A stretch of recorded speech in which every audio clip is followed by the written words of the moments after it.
The Automotion Inc. 4009-2 model alc060r-010-1011 is a closed-loop servo driver used on a semiconductor robot for moving a disk through a process. This particular servo controller came to us with a vibration issue. When attached to its servo motor, the joint would vibrate excessively throughout its movements, which indicated an output issue. We rebuilt the entire output stage of the motor controller and then tested the unit on one of our motors as shown in the video.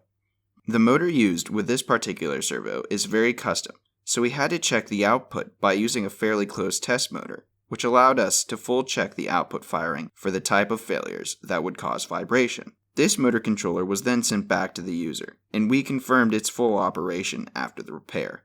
At ERD, we prefer to have the matching motor for the motor controllers we receive for repair, but after many times, it is not an easy task to remove the attached motor. Thanks for checking out the video. Subscribe to ERD TV for more videos of our repairs.